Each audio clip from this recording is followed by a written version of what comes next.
বিভিন্ন রকমের কাজের চাপ ও প্রতিদিনের দৌড় ধাক্কা খেয়ে লম্বা রাস্তা ধরে পিঠে কাপড়ের ব্যাগ নিয়ে আমি বেরিয়ে পড়েছি।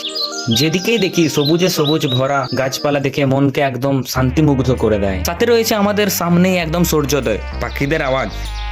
সারাদিন এরকম পরিবেশে ঘুরে এসে কাঠের ঘরে কাঠের উনুনে মাংস রান্না উত্তরবঙ্গীয় বন্ধুদের সাথে বসে খাওয়া, তা কি তোমরা কোনোদিনও কাজের ফাঁকে করেছো বা দেখেছো? আরে এসো দেখে ফেলো।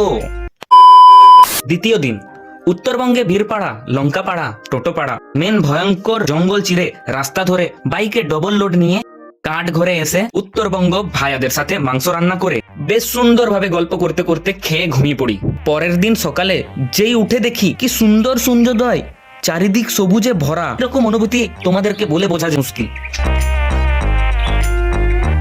তো আমরা কাল রাত্রি এই আকর্ষণীয় কাঠ ঘরে ঘুমিয়ে পড়ি। হাতির ডাক শুনতে শুনতে সত্যি কি ভয়ঙ্কর লাগছিল। যেদিকেই তাকাই চারিদিকে সুপারি গাছ। এটাই তো উত্তরবঙ্গের সৌন্দর্য, সাথে সূর্যোদয়। আহা, সেই লেভেলের। যে কাঠ ঘরে আমরা নাইট স্টে করেছিলাম সেই কাঠ ঘরটা বেশ এই রকমের ছিল। বেশ পাহাড়ি অঞ্চলে এই রকমের কাঠ ঘর করে মনে হয়। এতক্ষণে আমি বিছানা ছেড়ে উঠে পড়ি, নেমে পড়ি সিঁড়ি দিয়ে, বাসের গেট লাগিয়ে দেখতে চলে যাই হাতির আওয়াজ রাত্রিবেলা যেদিক থেকে আসছিল সেই দিকে চলে যায়। কিন্তু সে কি, ওখানে তো দেখি দুইজন নন্টু আর ভন্টুদের সাথে দেখা ছিল। ওখানে নন্টু আর ভন্টু, তারা একে অপরের সাথে খেলছে, সাথে আমাদেরকেও ডিস্টার্ব করছে। ওখানকার এক বাসিন্দা বলে রাত্রিবেলায় হাতি এসে জঙ্গলে যখন কোনো খাবার পায় না, ওরা তখনই দল বেঁধে আওয়াজ করে। তো এক কাপ লাল চা খেয়ে আমরা আমাদের কাঠঘরের দিকে চলে আসি। এসে পরেই এই বিনা লাইসেন্স ওয়ালা AK-47 দেখি।